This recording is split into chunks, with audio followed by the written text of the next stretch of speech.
नमस्कार दोस्तों, आइए आज हम जानेंगे साइकिलिंग के बारे में। साइकिल चलाना कितना ज़रूरी है, क्या इसका महत्व है, क्या विश्व गुरु बनने में भी इसका कुछ योगदान हो सकता है। आइए जानते हैं। कुछ लोग समझते हैं कि हम न्यू टेक्नोलॉजी अपनाकर अच्छे से अनुसंधान आविष्कार करके सभी लोग देशों से आगे निकल जाएंगे और जब सब देश पीछे हो जाएंगे तो हम विश्व गुरु बन जाएंगे। नहीं जनाब, विश्व गुरु बनने के ये तरीके नहीं हैं। विश्व गुरु बनने के जो टूल हैं वो हैं नैतिकता, सदाचार, विश्वास, जीवो और जीने दो, सादा जीवन, उच्च विचार, सर्वे संतु सुखिने, सर्वे संतु निरामया, वसुधैव कुटुंबकम। ये जो विचार हैं, इन विचारों पे जो देश अग्रसर होता है उसको संसार ये मानता है कि ये मानव जाति को बचाने की काबिलियत रखते हैं, इसलिए उसको विश्व गुरु मानते हैं। और हमारा भारत देश पहले भी इन्हीं गुणों के कारण विश्व गुरु बना था। दोस्तों, अब हम जानेंगे कि क्या साइकिलिंग विश्व गुरु बनने में अपना योगदान दे सकती है।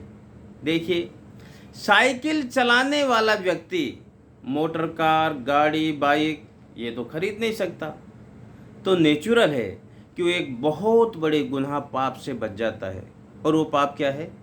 देखिए, 1 लीटर डीजल या पेट्रोल जलने से 2.3 kg मीटर क्यूब CO और CO2 गैस निकलती है, कार्बन डाइऑक्साइड गैस और कार्बन मोनोऑक्साइड 2.3 मीटर क्यूब। और ये जो गैस है, 1 लीटर पेट्रोल से निकलने वाली गैस 2 व्यक्तियों की जान लेने में सक्षम। इतना बड़ा पाप, ये हमारी जीवन शैली हो गई है। साइकिल चलाने वाला व्यक्ति प्राकृतिक संसाधनों का दुरुपयोग नहीं करता, जैसे खदानें हैं और खजाने हैं, कोल है, पेट्रोलियम है, ये जितने भी हैं ना, इनकी एक लिमिट है। कुछ इसका जो खजाना है उसकी आयु है, और इसी तरह से यदि चलता रहा कंजम्पशन तो एक दिन ये ख़त्म हो जाएंगे। और इसी पर आंकड़ा निकाला हुआ, यदि इसी तरह चलता रहा तो इस पृथ्वी की उम्र है केवल 17 साल। आज का इंसान एक रावण की तरह है, जिसमें ज्ञान तो बहुत है, समझता तो सब कुछ है, लेकिन सही रास्ते पर चलने के लिए तैयार नहीं है। उसको वो नहीं मानता। क्यों?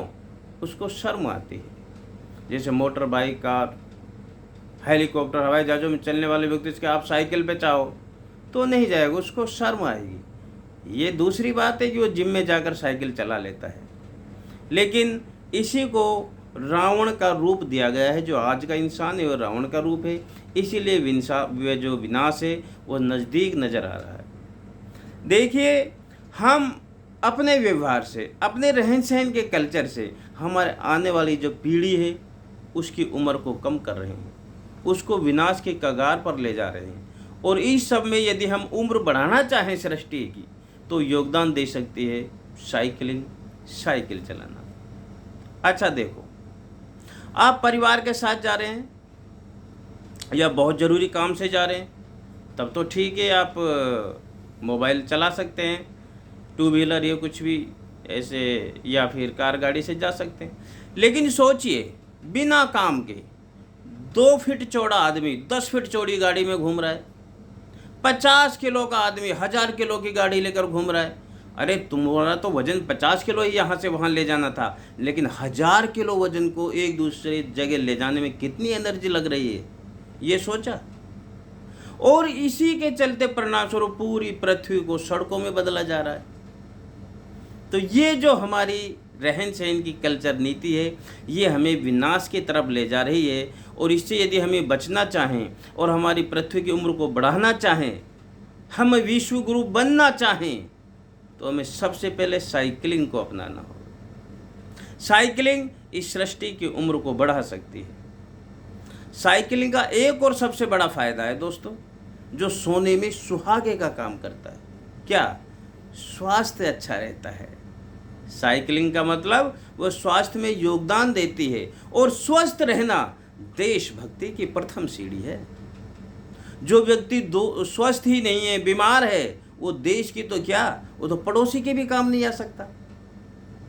बीमार आदमी किसी के क्या काम आ सकता है। इसलिए स्वस्थ रहना देशभक्ति की प्रथम सीढ़ी है और उसमें अहम योगदान साइकिलिंग का हो सकता है। इसलिए आज हम सबसे यही बोलते हैं, हम पुराने भारत की खोज में हैं जब हम विश्व गुरु थे, और हमारे चैनल का नाम भी यही है, रीडिस्कवर भारत, उस पुराने भारत की खोज। यदि आपको हमारे विचार अच्छे लगे तो हमारा चैनल है रीडिस्कवर भारत। उस पुराने भारत को उसी ऊंचाइयों पर, आयाम पर पहुंचाने के लिए हम आपके पास नए नए विचार लेकर आते हैं। नए विचारों के लिए हमारा रीडिस्कवर भारत यूट्यूब चैनल को सब्सक्राइब कीजिए। आज इतना ही। जय हिंद।